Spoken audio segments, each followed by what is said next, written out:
What's going on, everybody? How you doing out there? It's been a while since I've been on Facebook. I kind of took a month cleanse from it. Just getting wrapped up in that stuff, man. Not gonna fool you. I still struggle with my addictive qualities, which I think are amazing at some things, like being addicted to love and being addicted to Jesus. They create a great life.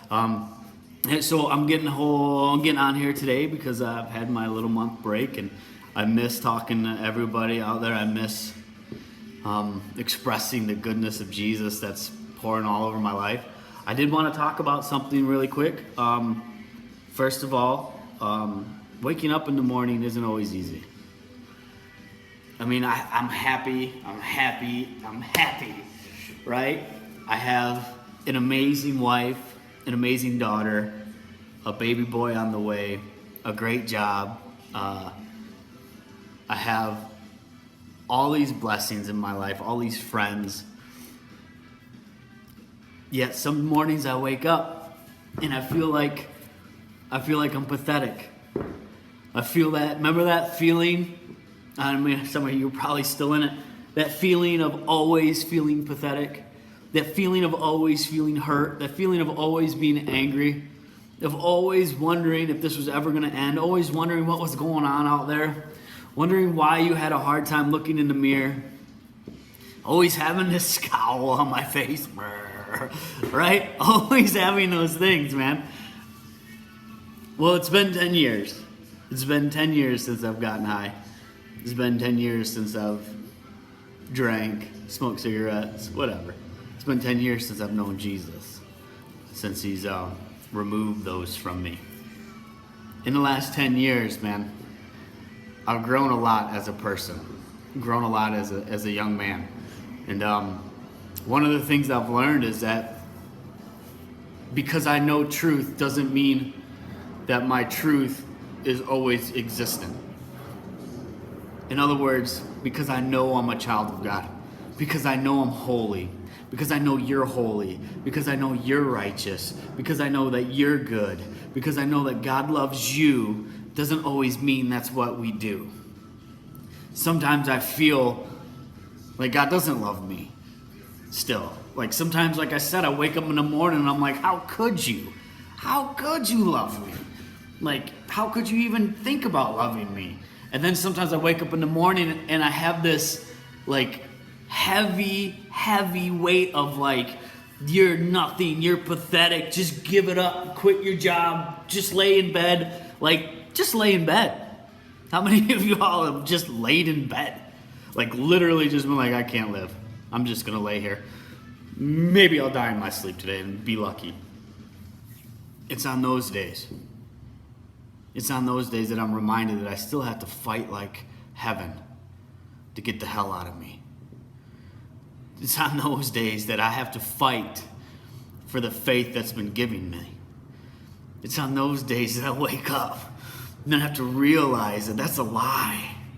You don't speak lies to me because I know the truth. The truth is that God set me free. And whoever is free indeed. The truth is that I'm holy. I'm a child of the Holy One. And the truth is that I'm righteous by Him. He made me righteous. He sees me as good. And so I'm going to see me as good no matter what happens. Just like when my little boy comes out of that womb. When he messes up for the first time, I'm not going to look at him and say, you're no longer good. I'm going to look at him and say, you're still my good son. I still love you, and I still want you in my life, and I still would like you to be the man that you were meant to be, and I'm going to love you through this.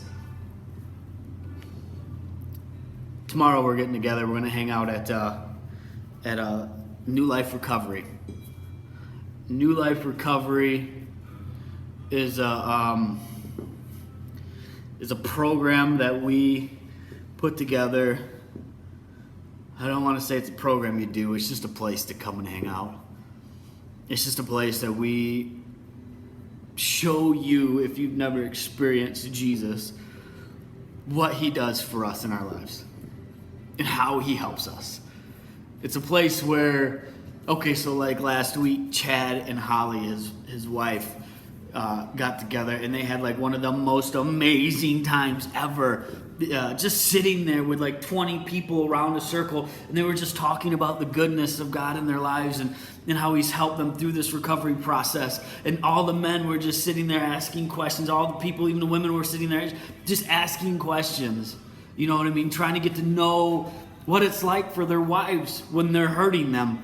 What it takes for a man to realize that you're not, that your crying doesn't help. And all these things that we go through as addicts, as people who struggle with addictions. It was amazing. And then the week before that, Terry Davis had an amazing time with these group of guys where they just sat there and just loved on each other. It's a sweet place.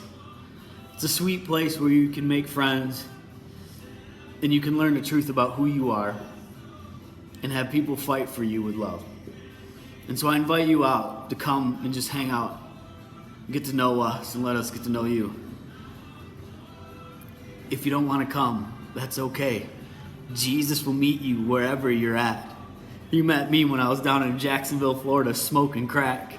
Saved me then and there. You don't need a church and you don't need our program.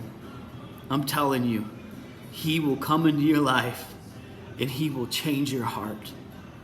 He'll give you new focus and new direction like you've never had before. He'll give you a burning desire and a fire to fight like heaven to get the hell out of you. You're amazing. If you want to come to our group, if you want to come hang out with us, come be a part of the good fight, the fight against addictions, the fight of who you are, the fight for life, the fight for your goodness. It's in Ortonville at 7 o'clock Thursday. There'll be information on the page you can look up to find out directions. We'd love to see you guys there. Be blessed, man, because you are.